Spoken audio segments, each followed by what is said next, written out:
Hello दोस्तों, एक बार फिर से मैं लेकर आ गई हूँ एक और लेटेस्ट गवर्नमेंट जॉब अपडेट जो कि आपकी निकल कर आ रही है यूपीएससी की तरफ से। जी हाँ दोस्तों, यूपीएससी की तरफ से एपीएफओ एपीएफसी रिक्वायरमेंट का नोटिफिकेशन ऑलरेडी जारी हो चुका है। काफ़ी टाइम से कैंडिडेट्स इस नोटिफिकेशन का वेट कर रहे थे।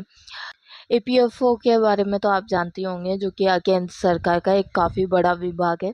इसका मतलब होता है एम्प्लॉय प्रोविडेंट फंड ऑर्गेनाइजेशन, जो कि ministry of labour and employment government of India के अंदर ही आता है। एपीएफसी यानी कि असिस्टेंट कमिश्नर की आपकी यह पोस्ट रहने वाली है। लेकिन ऐसा बिल्कुल मत सोचिएगा कि ऑफिसर लेवल की पोस्ट है, यूपीएससी लेवल की पोस्ट है तो काफ़ी ज़्यादा क्वालिफिकेशन और एक्सपीरियंस यहाँ पे मांगा जाएगा। ऐसा नहीं है। एक सिंपल सा जो है एलिजिबिलिटी क्राइटेरिया यहाँ पे रखा गया है। ऑल इंडिया से मेल एंड फीमेल की यह आपकी वैकेंसी रहने वाली है। फ्रेशर्स कैंडिडेट भी इसके लिए अप्लाई कर सकते हैं। सिलेक्शन प्रोसेस भी काफ़ी सिंपल सा रहता है। ओनली एक एग्ज़ाम और एक इंटरव्यू के बेस पर आप जो है इसमें फाइनल सिलेक्शन ले सकते हैं। इस वीडियो में इस भर्ती के बारे में मैं आपको पूरी जानकारी देने वाली हूँ, जैसे कि आपके जो एप्लीकेशन फॉर्म है कब से स्टार्ट होने वाले हैं, इसकी लास्ट डेट क्या रहने वाली है, आपका जो eligibility criteria, age limit, education qualification, ये सब कितनी रखी गई है। इसके अलावा आपका सिलेक्शन प्रोसेस क्या रहने वाला है, एग्ज़ाम पैटर्न आपका क्या रहने वाला है, सिलेबस आपका क्या रहता है, सिलेक्शन होने के बाद सैलरी आपको यहाँ कितनी देखने को मिल जाती है, एग्ज़ाम सेंटर आपका कहाँ रहता है, जॉब लोकेशन आपकी क्या रहने वाली है, इन सभी बातों पर हम डिटेल में डिस्कस करने वाले हैं। अगर आप यूपीएससी में एक ऑफिसर लेवल की जॉब पाना चाहते हैं तो इस वीडियो को एक सेकंड के लिए भी मिस मत कीजिएगा, क्योंकि यह 2026 की टॉप लेवल वैकेंसीज में से एक वैकेंसी आपकी रहने वाली है। तो चलिए फटाफट से शुरू करते हैं अपनी वीडियो को। दोस्तों, आप स्क्रीन पे देख सकते हो यूपीएससी की तरफ से इस भर्ती का जो है ऑफिशियल नोटिफिकेशन जारी हो चुका है। अभी आपका जो है शॉर्ट नोटिफिकेशन जारी हुआ है, लेकिन जैसे ही भर्ती स्टार्ट होगी वैसे ही आपका जो है फुल ऑफिशियल नोटिफिकेशन यहाँ जारी हो जाएगा। जैसा कि मैंने आपको बताया, यूपीएससी की ईपीएफओ एपीएफसी रिक्वायरमेंट आपकी यह रहने वाली है। तो बेसिक डिटेल्स में आपको एक बार इसकी बता देती हूँ कि क्या आपकी यह वैकेंसी रहती है। ठीक है, ईपीएफओ यानी कि एम्प्लॉय प्रोविडेंट फंड ऑर्गेनाइजेशन, जो कि केंद्र सरकार का एक काफ़ी बड़ा विभाग है। ईपीएफओ जो है ministry of labour and employment government of India के अंदर आता है। इस ऑर्गेनाइजेशन की आपकी यह वैकेंसी रहने वाली। तो ईपीएफओ में आपकी जो है एपीएससी की पोस्ट पर वैकेंसी निकल कर आई है। एपीएससी की जो फुल फॉर्म है असिस्टेंट प्रोविडेंट फंड कमिश्नर होती है। इसे शॉर्ट में असिस्टेंट कमिश्नर भी बोलते हैं। असिस्टेंट प्रोविडेंट फंड कमिश्नर की आपकी यह वैकेंसी रहने वाली है। पहले जो इस वैकेंसी के लिए ओनली 18 पोस्ट अनाउंस हुई थी, लेकिन अभी जो शॉर्ट नोटिफिकेशन हुआ है इसमें जो है 80 वैकेंसीज की अनाउंसमेंट की गई है। ऑनलाइन भर्ती आपकी रहने वाली है। जैसा कि मैंने अभी बताया था, ऑल इंडिया वैकेंसी आपकी रहने वाली है। ऑल इंडिया में आप कहीं से भी हो, अगर आप एक इंडियन हैं तो आप इसके लिए अप्लाई कर सकते हैं। मेल एंड फीमेल दोनों ही कैटेगरी के कैंडिडेट्स इसके लिए एलिजिबल हैं। फ्रेशर्स भी इसके लिए अप्लाई कर सकते हैं। इस वैकेंसी के लिए जो फॉर्म फीस है वो ओनली 25 रुपये रहने वाली है। जी हाँ दोस्तों, जनरल, ओबीसी और ईडब्ल्यूएस वाले कैंडिडेट को इस फॉर्म के लिए अप्लाई करने के लिए ओनली 25 रुपये का चार्ज किया गया है। वहीं एससी, एसटी और पीएच जो कैंडिडेट है उनके लिए यहाँ पे कोई भी फॉर्म फीस चार्ज नहीं की गई है। इसके जो ऑनलाइन फॉर्म है वह 22 अगस्त से स्टार्ट होने वाले हैं और लास्ट डेट जो है अप्लाई करने की 11 सितंबर 2026 रखी गई है। फॉर्म जो है ऑनलाइन तरीके से ही भरे जाएंगे। अब इसका एलिजिबिलिटी क्राइटेरिया हम देख लेते हैं। तो सबसे पहले इसमें हम एज लिमिट की बात कर लेते हैं। तो दोस्तों, जनरल कैटेगरी के कैंडिडेट्स के लिए यहाँ पे जो मैक्सिमम एज लिमिट है 35 साल रखी गई है। जनरल और ईडब्ल्यूएस कैटेगरी वालों की आपकी जो है ये एज लिमिट रहने वाली है। इसके अलावा जो रिजर्व्ड कैटेगरीज हैं उनमें आपको एज रिलैक्सेशन यहाँ देखने को मिल जाता है।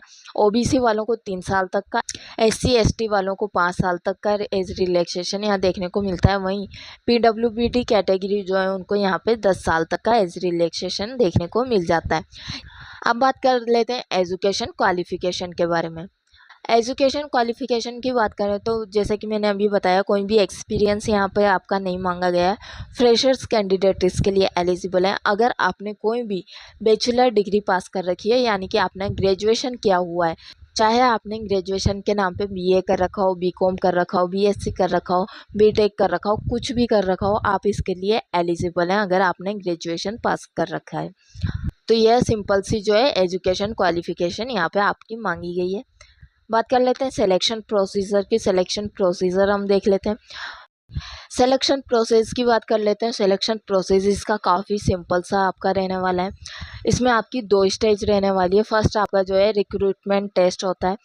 इसमें जो आपका एग्ज़ाम होता है उसे रिक्रूटमेंट टेस्ट बोला जाता है। इसके बाद आपका सेकेंड स्टेज होता है जो कि एक इंटरव्यू होता है। पर्सनैलिटी टेस्ट आपका यह रहता है, ठीक है। एग्ज़ाम जो है आपका एमसीक्यू बेस्ड रहता है, यानी कि मल्टीपल चॉइस के क्वेश्चंस आपके रहने वाले हैं। ऑब्जेक्टिव टाइप का आपका जो है एग्ज़ाम रहने वाला है। ऑफलाइन बेस्ड आपका, ऑफलाइन मोड का आपका एग्ज़ाम रहता है। पेन पेपर यानी कि ओएमआर सीट का आपका जो है एग्ज़ाम रहता है, ठीक है। 120 क्वेश्चन आपको इस एग्ज़ाम में देखने को मिल जाते हैं। हर एक क्वेश्चन के 2.5 मार्क्स आपको दिए जाते हैं, यानी कि 300 मार्क्स का आपका यह एग्ज़ाम रहने वाला है। 2 घंटे की टाइम ड्यूरेशन आपको इस एग्ज़ाम के लिए दी जाती है, यानी कि पूरे 120 मिनट आपको यहाँ एग्ज़ाम को सोल्व करने के लिए मिलते हैं। 1/3 की नेगेटिव मार्किंग आपकी यहाँ पे रहती है। हिंदी और इंग्लिश दोनों ही लैंग्वेज में आपको जो है यह एग्ज़ाम देखने को मिल जाता है। जो भी मीडियम आप क्वेश्चन पेपर का सेलेक्ट करते हैं उस लैंग्वेज में आप इसका एग्ज़ाम दे सकते हैं, ठीक है। इस एग्ज़ाम में आपसे टॉपिक वाइज क्वेश्चंस पूछे जाते हैं। तो सिलेबस हम देख लेते हैं किस टाइप के क्वेश्चंस आपसे यहाँ पूछे जाएंगे। फर्स्ट आपका आता है जनरल इंग्लिश का। इंग्लिश में आपको जो है ग्रामर, वोकेबलरी वगैरह और लैंग्वेज रिलेटेड क्वेश्चंस आपको पढ़ लेना है, ठीक है। इससे रिलेटेड क्वेश्चन आपसे पूछे जाते हैं। इसके बाद आपका आ जाता है Indian culture, heritage and freedom movements, यानी कि जो भारत की संस्कृति है, हेरिटेज है यहाँ का, फ्रीडम मूवमेंट्स यानी कि आज़ादी की जो लड़ाइयाँ हैं, स्वतंत्रता आंदोलन वगैरह, ये सब आपको पढ़ लेना है। थर्ड आ जाता है करंट इवेंट्स। करंट इवेंट्स में आपके जो करंट अफेयर्स हैं उनके बारे में क्वेश्चंस आपको देखने को मिल जाते हैं। इंडिया से रिलेटेड जो भी आपके करंट अफेयर्स हैं वो आपको यहाँ पे कंप्लीट कर लेना है। फिर आ जाता है पॉपुलेशन डेवलपमेंट एंड ग्लोबलाइजेशन। तो इसके जो बेसिक कॉन्सेप्ट्स हैं, करंट डेवलपमेंट से करंट अफेयर्स है, उनके बारे में आपको पढ़ लेना है। फिर आ जाता है आपका governance and constitution of India, यानी कि इंडिया का जो गवर्नमेंट सिस्टम है और पॉलिटिकल सिस्टम है, इससे रिलेटेड क्वेश्चन आपसे पूछे जाते हैं। संविधान वगैरह से रिलेटेड क्वेश्चन आपको यहाँ पे देखने को मिल जाते हैं। फिर आ जाती है आपकी इंडियन इकोनॉमी। इंडियन इकोनॉमी से रिलेटेड बेसिक क्वेश्चन और करंट टॉपिक आपको पढ़ लेना है, उससे रिलेटेड क्वेश्चन आपको यहाँ देखने को मिल जाते हैं। इसके साथ ही आपकी अकाउंटिंग और ऑडिटिंग से रिलेटेड बेसिक क्वेश्चंस भी आपको यहाँ पे देखने को मिल जाते हैं। फिर आपका industrial relations and labour laws के बारे में कुछ टॉपिक्स यहाँ देखने को मिल जाते हैं। इंश्योरेंस से रिलेटेड जो बेसिक नॉलेज क्वेश्चंस रहते हैं वो आपको देखने को मिल जाते हैं। बेसिक कंप्यूटर नॉलेज से रिलेटेड क्वेश्चन आपको देखने को मिल जाते हैं। जनरल साइंस जैसे कि फिजिक्स, केमिस्ट्री, बायोलॉजी से रिलेटेड बेसिक क्वेश्चन आपको देखने को मिलते हैं। एलिमेंट्री मैथमेटिक्स से रिलेटेड क्वेश्चन आपको देखने को मिल जाते हैं। स्टैटिक्स, जनरल मेंटल एबिलिटी से रिलेटेड क्वेश्चन आपको देखने को मिल जाते हैं। एंड सोशल सिक्योरिटी से रिलेटेड क्वेश्चन भी आपको यहाँ पे देखने को मिल जाते हैं। तो ये कुछ टॉपिक्स थे जिससे रिलेटेड क्वेश्चन आपको यहाँ पे देखने को मिल जाते हैं। फर्स्ट स्टेज रहने वाली है, रिटर्न एग्जाम आपका रहने वाला है, ठीक है। अगर आप इसे क्लियर कर लेते हैं तो आपको जो है इंटरव्यू यानी कि पर्सनैलिटी टेस्ट के लिए बुलाया जाता है, जो कि आपकी सेकेंड स्टेज रहने वाली है। पर्सनैलिटी टेस्ट जो है आपका 100 मार्क्स का यहाँ पे रहने वाला है। इसमें आपकी पर्सनैलिटी देखी जाती है, आपकी जो है मेंटल एबिलिटी से रिलेटेड क्वेश्चन यहाँ पे पूछे जाते हैं, ठीक है। इंटरव्यू को क्रैक करने के लिए मिनिमम क्वालिफाइंग क्राइटेरिया भी यहाँ पे बताया गया है। जनरल कैटेगरी वालों को इंटरव्यू में मिनिमम 50 यानी कि 50 मार्क्स यहाँ पे लाने होंगे। ओबीसी वालों को मिनिमम 45 मार्क्स और एससी एसटी पीएच कैटेगरी वालों को मिनिमम 40 मार्क्स यहाँ पे लाने होंगे, तभी वह इस इंटरव्यू को क्वालिफाई कर सकते हैं। बात कर लेते हैं फाइनल सिलेक्शन की। फाइनल मेरिट जो है आपकी किस आधार पर बन के आती है। तो आपका जो रिटर्न एग्ज़ाम है, जैसा कि मैंने बताया था, 300 मार्क्स का आपका रिटर्न एग्ज़ाम रहने वाला है और 100 मार्क्स का आपका इंटरव्यू रहने वाला है। टोटल मिलाकर आपकी 400 मार्क्स 400 मार्क्स के बेस पर आपकी जो है फाइनल मेरिट निकल कर आती है। यानी कि स्टेज 1 और स्टेज 2 के जो टोटल नंबर्स हैं उनके बेस पर ही आपकी फ़ाइनल मेरिट यहाँ पर निकल कर आने वाली है। अगर आप फाइनल मेरिट को क्वालिफाई कर लेते हैं तो आपको यहाँ पे फाइनल सिलेक्शन मिल जाता है। प्रीवियस ईयर की फ़ाइनल कट ऑफ भी एक बार मैं आपको बता देती हूँ। जनरल कैटेगरी वालों की जो कट ऑफ रही थी 400 में से 257 रही थी। ओबीएससी वालों की 246 रही थी। एससी वालों की 224 रही थी। एसटी वालों की 230 और ईडब्ल्यूएस कैटेगरी के 241 नंबर की यहाँ पे जो है फाइनल मेरिट रही थी। तो आप इस आधार पर देख सकते हैं कि आपको यहाँ पे कितनी मेहनत करनी है। प्रीवियस ईयर के जो हाईएस्ट मार्क्स थे वो भी मैं आपको बता देती हूँ। जनरल कैटेगरी वालों के जो है हाईएस्ट मार्क्स जो थे 304 मार्क्स यहाँ पे थे। ओबीएससी कैटेगरी से 279 मार्क्स यहाँ पे आए थे और एससी कैटेगरी के जो हाईएस्ट मार्क्स थे 262 मार्क्स यहाँ पे आपके थे। ठीक है, अब बात कर लेते हैं सैलरी की। सैलरी की बात करें तो एपीएफसी जो है आपकी ग्रुप ए यानी कि ऑफिसर लेवल की पोस्ट है। पे मेट्रिक आपका 10 पे लेवल का आप यहाँ पे रहने वाला है, यानी कि 1 लाख से अधिक जो है आपकी मासिक सैलरी, मंथली सैलरी यहाँ पे आपको देखने को मिल जाती है। इसके अलावा आपको जो अलाउंसेस मिलते हैं वो अलग से रहते हैं। ठीक है, साथ में आपको जो है सेंट्रल गवर्नमेंट की जो प्रॉफिट्स मिलते हैं वो भी अलग से आपके रहने वाले हैं।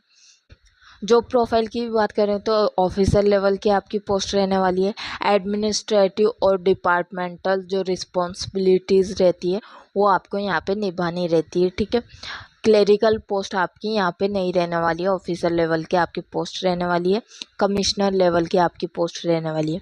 जॉब लोकेशन आपकी जो है ऑल इंडिया में कहीं भी रह सकती है। ऑल इंडिया में कहीं भी आपको जो है पोस्टिंग मिल सकती है। हो सकता है आपको होम स्टेट में भी पोस्टिंग मिल जाए। एग्ज़ाम सेंटर आपको ऑल इंडिया में यहाँ पे देखने को मिल जाएंगे।